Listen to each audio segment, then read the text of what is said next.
Bonjour à toutes et à tous et bonjour Sonia. Bonjour Christelle, bonjour à tous. Alors écoutez, on voulait vous remercier avec Sonia parce que nous avons déjà des abonnés sur notre chaîne et c'est enfin c'est une surprise pour nous, voilà. Donc encore merci. Je ne sais pas si vous avez eu la curiosité de regarder notre première vidéo, celle de la présentation, donc la numéro un.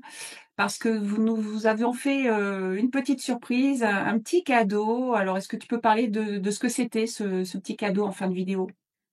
Oui, à la fin, nous avions fait une petite expérience de centrage et de ressenti de ce que pouvait être en fait la perception de la présence en soi dans le corps.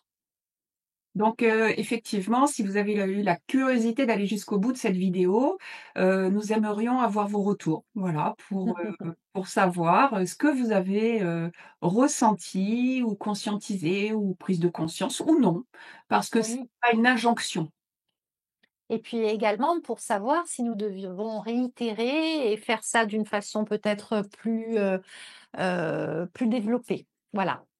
Oui, parce que nos vidéos, comme on l'a dit dans notre présentation de Sœurs des étoiles, on va parler de nous, mais pour vous parler de vous, puisque, je pense que les personnes qui sont curieuses et qui, cherchent des vidéos comme les nôtres, c'est parce qu'elles sont à la recherche d'elles-mêmes et comme le Petit Poucet, on n'a pas de réponse réellement, de l'extérieur de nous et des fois on a besoin de, comme en miroir, de reconnaître des personnes qui peut-être résonnent, nous ressemblent ou qui nous attirent, dans le sens qui parle de vous. Donc c'est pour ça qu'aujourd'hui, on va faire quelque chose qui nous, terrifie avec, Sonia, n'est-ce pas Sonia?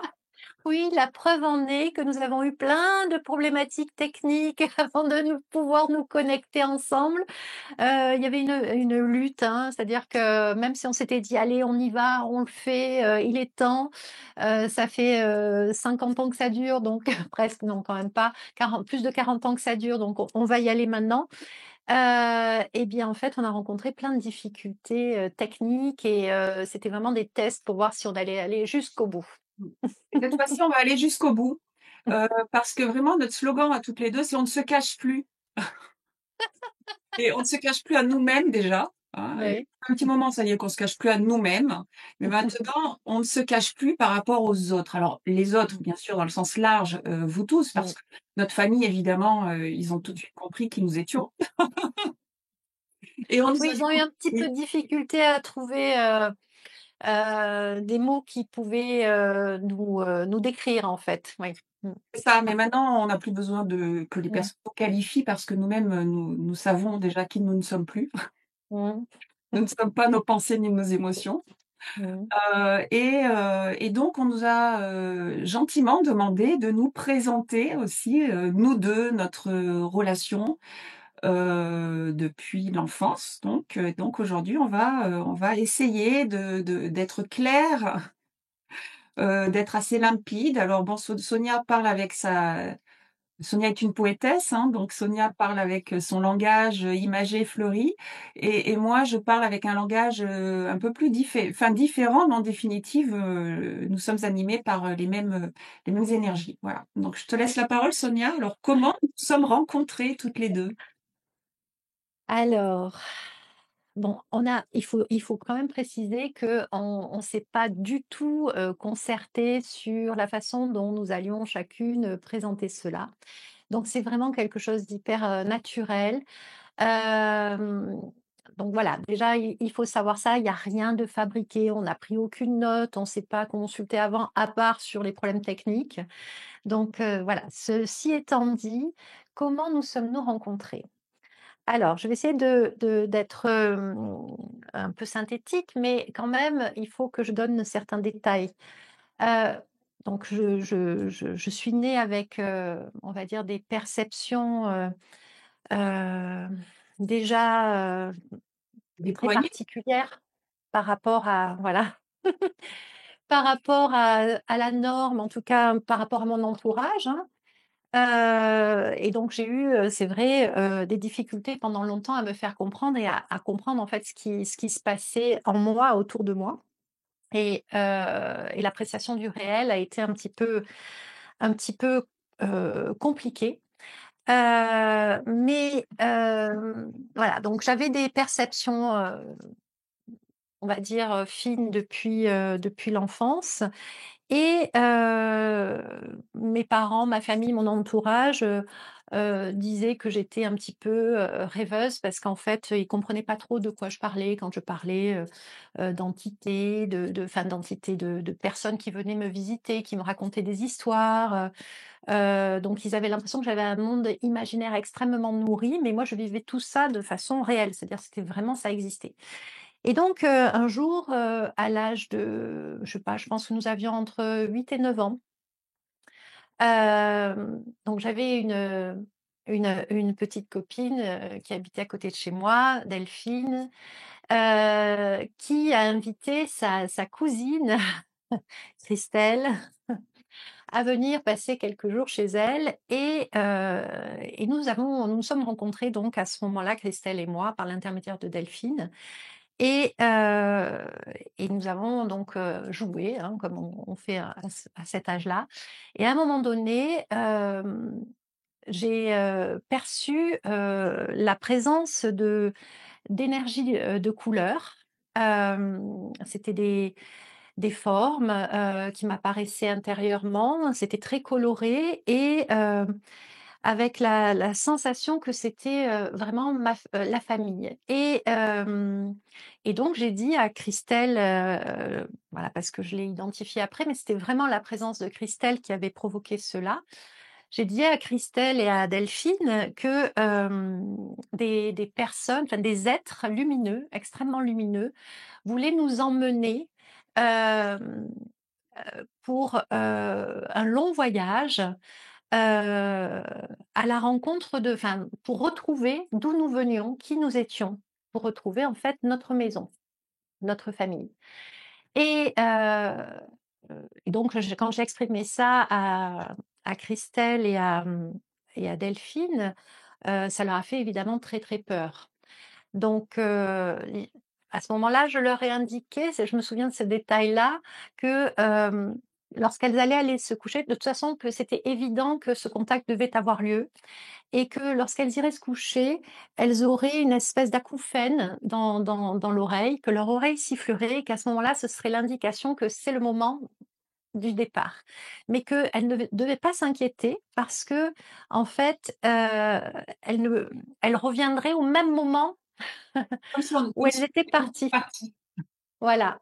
Donc parce qu'évidemment, quand elles m'ont questionnée en me disant: «Mais c'est où? C'est loin, mais moi je veux pas partir» et je leur ai dit: «Mais vous inquiétez pas, c'est un voyage qui fait que quand vous allez revenir, vous reviendrez exactement au moment où vous êtes partis». Donc j'avais quand même 9 ans, pour dire ça. La suite. Voilà, c'est ça. Donc maintenant Christelle, la suite. Donc moi, je ne suis pas née avec cette ouverture, de mes perceptions extrasensorielles, dès la naissance. Alors j'en avais, mais on va dire que, c'était des choses beaucoup plus, sombres parce que j'avais des connexions, qui, me faisaient très peur et depuis toute petite, j'entendais des choses, je voyais des choses la nuit, je dormais sous mes couvertures, et c'était vraiment, très compliqué pour moi. Et donc je pense que j'avais, bien tout fermé et quand j'ai rencontré Sonia, on a beaucoup joué à la Barbie et effectivement, Sonia nous annonce, cette chose et à l'époque, je n'avais pas, retrouvé, en gros mon identité, donc je savais pas vraiment, qui j'étais et Sonia, quand elle nous a annoncé ça, elle nous a fait, très peur. Parce que nous, comme des petites filles, hein, on s'est accrochées toute la nuit à nos coussins avec Delphine, on voulait pas partir, hein, on voulait pas du tout aller alors je sais pas si E.T. était déjà sorti. Voilà, on était vraiment très, très, très, très, très apeurés et pourtant, c'est fou ce que Sonia, me disait parce que j'ai pas mis en corrélation tout de suite ce qu'elle nous disait. Parce que moi, depuis toujours, je disais à ma mère: «Tu n'es pas ma mère», et je comprenais pas, cette histoire de ma mère parce que moi, ce qui me manquait, c'était ma famille et je pleurais souvent ma famille galactique, ma famille, voilà, et j'avais une image depuis l'enfance et c'était dans mes cauchemars. J'avais un cauchemar récurrent, alors c'est symbolique bien sûr, hein, c'est mon mental qui me faisait voir ça. Je sais pas, physiquement si réellement je l'ai vécu, mais je me voyais partir, dans une navette de survie, comme un long, tube au long. J'étais comme ça et on me disait: «Bah, voilà, tu pars et tu ne reverras plus jamais ta famille, c'est fini». Voilà, et en gros, j'étais avec ce grand sentiment de: «Qu'est-ce que je fais ici?» Mais à l'époque, j'avais pas vraiment, corrélé et enfin, j'en étais pas là du tout. Donc qu'est-ce qui s'est passé? Bah, le lendemain matin, donc nous n'avons pas dormi de la nuit avec Delphine. On était hystériques, hein, comme des petites filles, bien sûr, et donc le lendemain matin, les parents de Delphine qui nous ont vus dans cet état, de nervosité, de peur, de stress, nous ont demandé ce qui s'était passé. Et là, forcément, bah, avec, notre conscience de 9 ans, on a dit: «C'est Sonia, elle nous racontait ça». Et là, bah, les parents, bah, après nous, on ne sait pas du tout ce qui s'est passé, mais Sonia, on va dire qu'on lui a fait vivre, un choc terrible. Alors je te donne, la parole. Alors oui, les parents donc de Delphine, ont appelé mes parents, en me disant que, leur fille, entendait des voix, qu'elle se prenait pour Jeanne d'Arc, et que, ils ne voulaient plus que, leur fille, me côtoie parce qu'ils trouvaient ça, complètement fou. Et à partir de là, en fait, les parents de Delphine, enfin, en particulier le papa, a interdit à Delphine de me côtoyer et donc jusqu'à l'âge de 18 ans, Delphine et moi, qui sommes toujours restés amis et qui le sommes encore aujourd'hui et nous formons un trio particulier, et bien, nous nous sommes cachés vraiment jusqu'à l'âge de 18 ans pour continuer à nourrir cette amitié. Jusqu'à l'âge de 18 ans parce qu'après on s'est un peu affranchi en fait de l'autorité du papa de Delphine. Et puis, surtout les répercussions, que ça a eu moi dans ma vie, c'est que, mes parents immédiatement ont été, bon se sont dit: «Là, on l'a laissé quand même, un petit peu, s'exprimer sur tout ce qu'elle percevait, sur tout ce qu'elle lisait, voilà les personnages qu'elle rencontrait dans son monde imaginaire. Mais là, ça prend une tournure un peu compliquée pour elle et puis pour nous aussi. Donc ils n'ont pas du tout, voulu entendre en fait, ils m'ont pas questionné sur la nature de ce que je percevais et sur comment, je vivais le réel et donc ils m'ont conduit chez le pédiatre de mon frère, qui était tout bébé à l'époque, il venait de naître. Heu et ce gentil pédiatre au demeurant, m'a parlé du haut de son enfin derrière son grand bureau en bois pour me dire, «Sonia, voilà, maintenant il faut que tu arrêtes de parler de tout ça parce que sinon plus personne ne va t'aimer». Et je me souviens très, très bien de ce moment où j'étais derrière, devant ce bureau en bois, lourd, massif, avec, des dorures, et où vraiment j'ai eu l'impression d'être assommée, jugée, condamnée et que la seule chose que je puisse faire à ce moment-là, c'était vraiment de m'intérioriser et de garder pour moi tout ça. Alors c'est ce que j'ai fait, mais ça ne m'a pas empêché de continuer à vivre, tout ce que je vivais, toutes mes perceptions et ça a été un petit peu difficile parce que, du fait que je le vivais de façon intériorisée, que je n'osais pas en parler, ça m'isolait pas mal et puis ça me confrontait aussi du coup à, vivre, tout ça sans armes finalement, sans armes non, le terme est pas juste, mais sans outils et c'est aussi la raison pour laquelle quand, je rencontre au jour d'aujourd'hui, parce que cette expérience évidemment m'a servi, m'a enseigné, des enfants ou des personnes qui, s'éveillent à ces perceptions-là, eh bien, voilà, je conçois, en fait, je sais comment ils peuvent se sentir et comment ils peuvent, se rassurer par rapport à tout ce qu'ils ressentent. Voilà, donc ces perceptions-là, ont demeuré, voilà, continuent d'être parce que c'est ma nature, je suis comme ça, je suis née comme ça et c'est comme ça. Mais je l'ai vécu vraiment de façon très intériorisée, très solitaire et sans repère. Donc du coup, ça expliquait aussi le fait que je n'ai, jamais cherché de formation ou de choses, enfin si, j'ai cherché des repères quand même à par moments parce que quand j'étais, complètement, emportée par mes ressentis et que, j'avais affaire à des défunts, à des entités de toutes sortes, qui se présentaient le jour, la nuit, c'était, voilà, je pouvais aller nulle part sans qu'il se passe des choses et sans que je sois en contact avec, des forces, particulières, voire des entités, des égrégores et cetera. Donc j'ai à un moment donné un peu cherché, à comprendre, mais cette intériorisation est quand même toujours restée là et ça a été un très, très un processus très, très progressif avant que je puisse m'affranchir de ça et qu'à un moment donné, ça me conduise à claquer la porte de mon ancienne vie, celle que j'avais construite pour m'intégrer en fait, telle qu'on me demandait de l'être, c'est-à-dire vraiment d'être dans la structure, hein, dans la matrice, et de vraiment pouvoir, dire, «Là maintenant c'est bon, je vais être ce que je suis parce que c'est comme Oui, ça, je suis comme ça». c'est pour ça qu'on ne se cache plus. Et effectivement, ce qui s'est passé pour Sonia, alors, je vais vous expliquer, on a eu la réponse après. Donc, moi, alors je vais utiliser mes mots à moi parce que je n'en ai pas d'autres. Alors, ce qu'on n'a pas précisé avec Sonia, c'est que nous parlons de notre vérité. Nous parlons selon, nos croyances, nos valeurs et en gros, ça peut pas parler à tout le monde et non, nous ne sommes pas folles parce que moi, j'ai eu vraiment besoin. Toi, tu me disais souvent, «J'ai peur d'être», c'est quoi ton mot à toi? Ne Neuneu? Oui, je sais Zinzin, plus. zinzin, Zinzin, zinzin zinzin.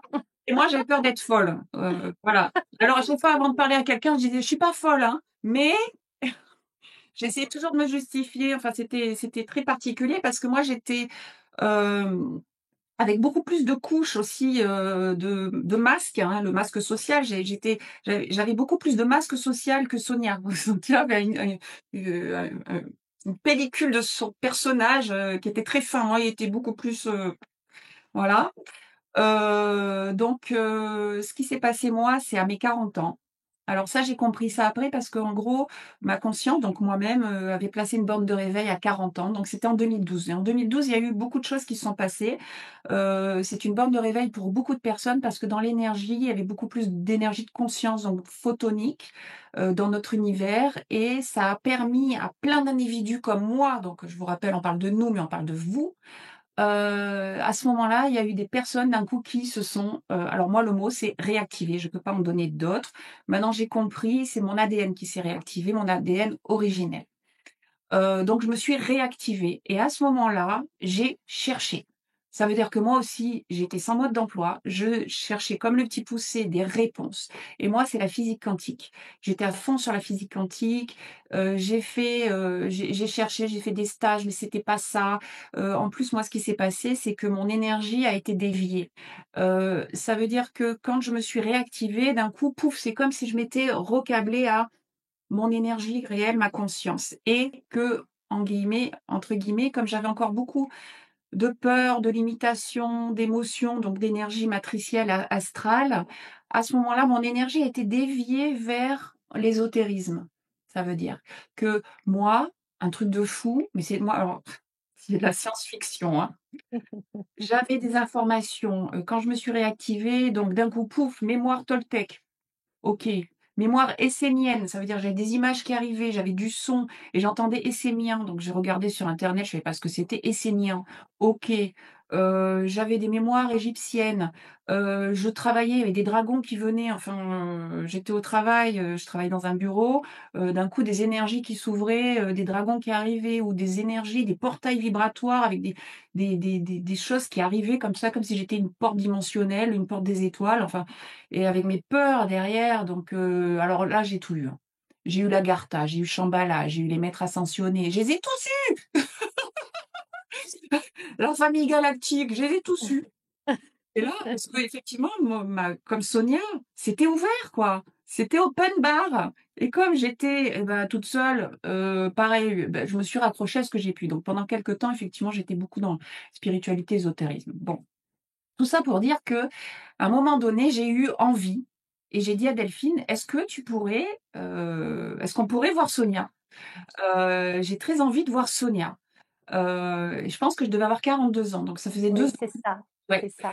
ça Je m'en faisait 2 souviens ans très que bien. j'étais, en pleine, recherche d'un truc, c'était très bizarre. Je rencontre Sonia, mais il y avait avec Sonia, je vais déjà dire comment ça s'est passé. J'arrive dans ma voiture, enfin devant chez Delphine, enfin Sonia arrive et elle dit, je sais pas quoi: «Tu vois, je le savais» et moi d'un coup, je reconnais Sonia et j'ai fait: «Ah, je t'avais pas reconnue» et là effectivement, je me suis mise, je crois que j'avais beaucoup d'émotions. Oui, tu m'avais demandé pardon en Ouais, pleurant, ouais, ouais, j'avais tu parce que m'avais dit: «Je m'excuse, je ne pouvais pas, j'étais pas encore réveillée à ce moment-là, je ne savais pas de quoi et tu me parlais et maintenant je sais». oui, oui, parce que c'est vraiment des reconnaissances vibrales. C'est pas Ouais. avec nos yeux. Avec Sonia, on ne s'est pas reconnus avec nos Mmh, yeux. On s'est reconnus mmh, avec nos énergies, avec notre cœur, avec nos perceptions. mmh. Et moi, à ce moment-là, mes perceptions, elles étaient activées. Jusqu'à maintenant, elles étaient pas activées. Et là, à ce moment-là, j'ai reconnu Sonia, mais il y a eu quelque chose qui s'est passé et en même temps, on avait ce savoir intuitif. Ça veut dire qu'avec Sonia, ça pressait pas. C'était, attraction, répulsion. C'est-à-dire, il y a un truc qui m'attirait chez elle, mais en même temps, il y a un truc qui me répulsait et elle, c'est pareil, hein. Tu te rappelles? Oui, absolument, je m'en souviens très, très bien. D'ailleurs, là, ce Ça a soir-là, duré très, très longtemps.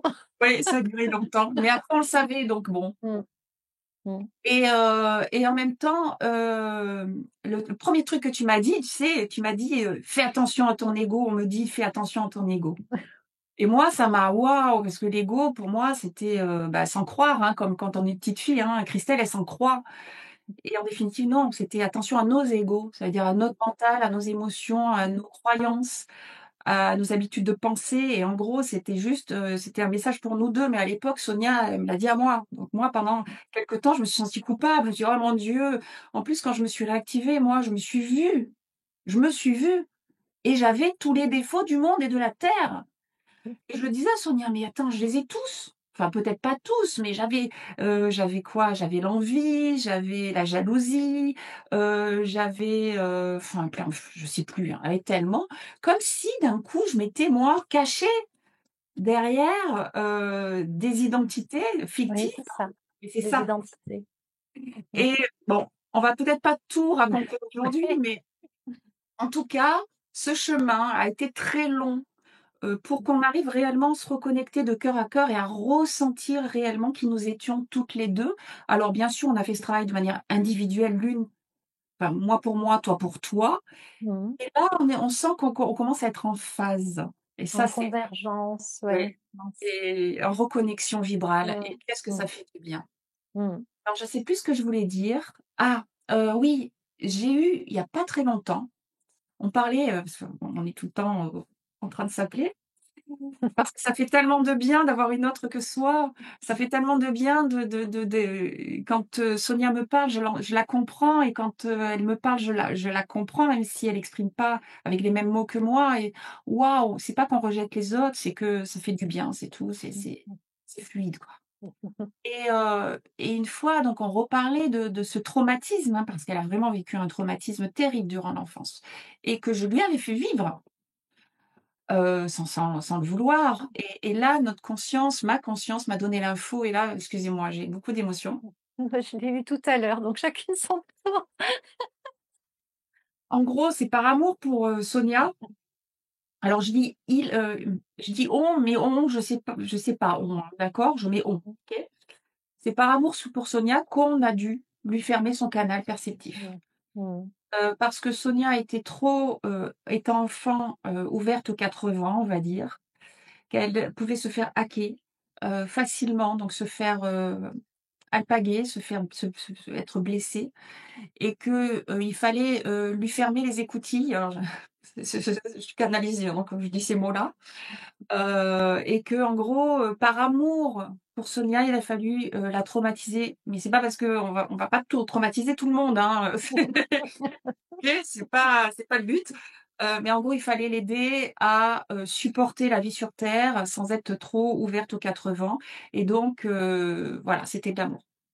Mmh C'est terrible à dire, hein, mh. mais bon, maintenant, on peut avoir l'info, tu vois? On l'a eu il y a quoi? Il y a 6 mois? Oui et puis de toute façon, si ce chemin n'avait pas été celui que j'ai eu, enfin là, j'aurais pas enfin, on peut pas savoir déjà comment tout cela se serait passé, mais j'y vois vraiment l'expression d'une grande intelligence et y compris au travers de cette souffrance, du rejet, voilà, du rejet que j'ai pu, ressentir. Enfin, je vois vraiment, quelque chose de l'ordre de la bah, oui, de la perfection qui s'exprime et puis, Maintenant, tu peux le dire, mmh, mais pas oui, quand maintenant je peux le dire, maintenant je peux le dire, oui, oui. parce que c'est effectivement, ceux qui vont nous regarder vont penser que, «Oh formidable, on a souffert, c'est génial». Non, quand on a souffert, on a bien souffert, et c'est pour ça qu'on a eu besoin d'être accompagnés et de Mmh s'accompagner mutuellement, parce que quand on est seul, c'est compliqué. Voilà, c'est Mmh. Mmh. donc effectivement, ce fut un enseignement. Alors moi, j'ai des personnes des fois qui me disent: «Mais pourquoi vous, vous avez ces infos? Pourquoi vous, vous savez? Pourquoi?» Eh ben, parce que, on est là pour informer le réel. Je sais que tu aimes cette formule. Parce que c'est vrai, heu, enfin notre réel notre narratif à nous, notre réel, notre ligne de temps. Heu, C'est ça. Ça veut dire que ce travail est intérieur, c'est un travail de déprogrammation, de comme un oignon, on enlève les couches, hein, des couches, pour petit à petit être nous et de manière très simple et c'est pour ça que là, bah, voilà, on se présente à vous, on n'a plus peur, on est différente, on est autre, on n'est ni plus ni moins, mais on est autre. Ça veut dire qu'on fonctionne effectivement à nos 5 sens physiques, le mental analytique et les émotions, mais aussi, on fonctionne avec nos ressentis perceptifs, clair-vision, clair-ressenti, télépathie, enfin voilà, et que c'est tout à fait maintenant devenu notre nature. Ouais, et c'est plus simple, Bravo. je crois. Bravo, je trouve que tu as comme souvent d'ailleurs, enfin comme toujours, hein, bien expliqué tout ça. C'est vrai que moi je suis souvent tellement, hem, je ressens tellement, les choses que les mots ne coulent pas, parfois. Ils me semblent tellement désuets, tellement, limités que j'arrive pas à les offrir en fait, à l'appui de mes ressentis. Mais, voilà, je trouve que tu as très bien expliqué en fait. Je pense qu'on va, arrêter cette petite vidéo et on va continuer notre papotage, pour, peut-être, un prochain échange. Qu'est-ce que tu en penses? Oui, absolument, c'est ce que je sentais aussi. Alors On va pouvoir, par contre, se remettre un peu. oui, alors n'hésitez pas, à partager, Mmh. ces vidéos si, vous pensez que ça peut accompagner d'autres personnes Mmh. et à vous abonner à notre chaîne YouTube. À très Oui. vite. À très vite. Au revoir. Au revoir.